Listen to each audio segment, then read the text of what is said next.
Welcome to Seesar Gear. This time we're talking about the Audrey 2 Horrorscape synthesizer. And I picked this up directly from Synthux Academy, and it was a kit. It took me a little while to put it together. The kit itself is easy. I personally had some trouble with my daisy seed board on it. They were very, very helpful.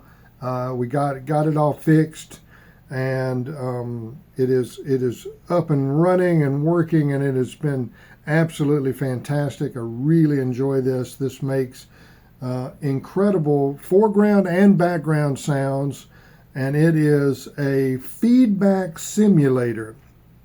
And the beauty of that is singular in a way. It is ever undulating and ever able to be shifted to create these organic looping feedback swells, and it is definitely a tool for ambient and sound design work that I find extremely useful. Let's look at the controls really quickly, because the controls are maybe not the most clear, and they're still not really the most clear to me, even though I have been playing with this since I built it, which has been a good, gosh, has it been a year already? I'm not sure that it's been quite a year, but it's been a nice, long, tasty journey with this device. So I should know it really, really well. But to be honest, there's still some mysteries, and the mysteries are fun. So basic stuff, you've got a volume knob, which is just that. It's literally just an output level. You have a stereo output. I've only got one going at the moment, but you have two outputs. You have a frequency of the feedback loop that you're going to simulate. You have the amount of the feedback loop that you're going to simulate. You've got what they've called body down here, and this is kind of the timbre of the feedback. And then you have some filters. You've got a high pass and a low pass filter. And then you have a delay unit. So you have a wet dry on this delay, and then you have how much this delay is incorporated. And then over here you have the way to operate the number of repeats of this delay and the time between the repeats, and that's mixed in here. So you have a wet dry, but you also have a mix of how this incorporates itself into the feedback, which is a little bit of a trick, but certainly a useful addition to the control system. Now this is the mystery for me. There's two settings here, and I honestly don't know how to describe them. It gives you a shift in the time delay such that you can hear the effects changing, and it is the quickest effect, I'll say. Most of the effects don't take a little bit longer to kick in, but this one is immediate. So you can use it to your advantage, which is really helpful when you're trying to do something more active. But I would say the biggest thing about the Audrey 2 is that it is not a rapid changing sound. It is, in fact, something that is shifting slowly, and you need to keep that in mind in terms of building your dynamics, because you can't just twist a knob and then have it immediately react. It is a feedback simulator. It is going to replicate this build up from zero, from whatever setting that you have, and that takes a little bit of time, except for this button. You can hear this button immediately. And that's the main trick, I think, that is what you need to keep in mind to make sure that your performances with this device are smooth, effective, do what you want them to do, and you have to use the device with this in mind. You can't take the Audrey 2 to a setting where you are expected to shift quickly with other sounds. What you do with it is you bass something in the background, or you bring it up to the foreground and you overflow it with undulation, or you use it as a standalone soundscape device that brings tension in and has slow shifting between constantly changing things. It's like, think of it like a Shoggoth. It's a Lovecraftian device. It's a Shoggoth, ever changing and undulating, which is fantastic for musical purposes as long as you understand what it does. Let's have a listen to it, and I'm going to actually play for a little while and let you hear the different things that it can do. And one thing with the Audrey 2 is you never actually know exactly where it's going to start.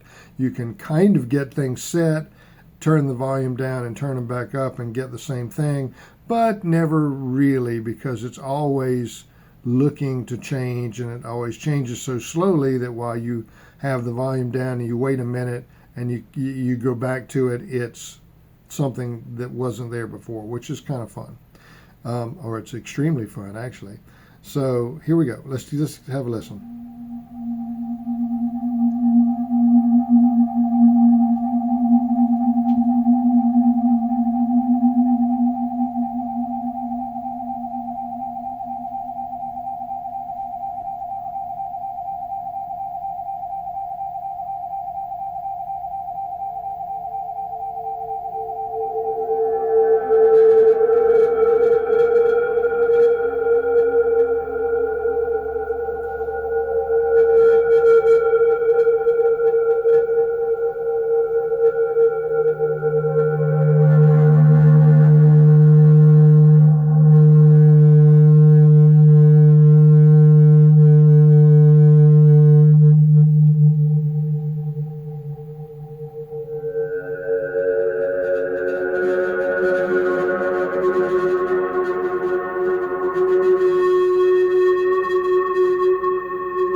And there you have a pretty good example, a little 5-minute blast of audio horror. I really, really can't express how much I've enjoyed playing with this. I'd also like to point out how nice the people at Synthux Academy have been to help me get through the build of this kit and ensure that everything's working. They've been just, customer service is fantastic. It's also open source, so you can do your own programming. It's intended to be a situation where you can go in and change things if you want. You can mess with the program. You can change the way parameters are incorporated, etc. It's based on what's called a simple designer build, which is a board that effectively has, I believe it's 46 or 48 pins that go to the daisy seed, and then another set of pins that go to any number of potentiometers that you want to incorporate, and you can construct your own synthesizers, your own designs, etc. On this same board. This particular one has the top plate that's built for the Audrey 2, of course, but you can get them blank, I believe. You can get them pre-cut so that you can have your own version of whatever synth you want to build. And the system is certainly sound and loads and loads and loads of fun as well as functional.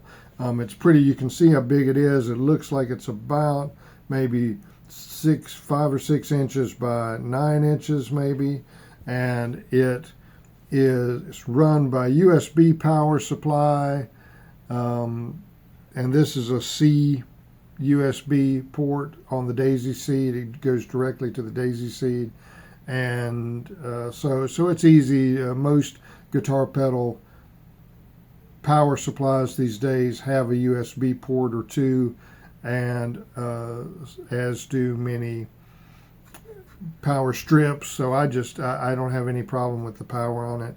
And yeah, it's a 1/8 inch out, and I've got it running to a 1/4 inch stereo actually, so that it comes out of both of my monitors that are across the room here.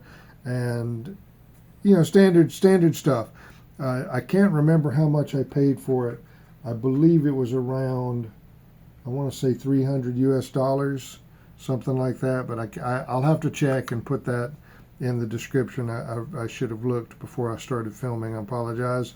It's more than some things, but it's just a standard guitar pedal price for quality stuff. I definitely don't see any negativity about the money that I spent on it.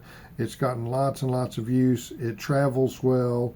It has tons of different applications. It's very functional, and it records very, very well. It's nice and clean, and so if you want a backing track on a multi-track recording, great. If you want to run it as a supplement to other things that you're doing, fantastic.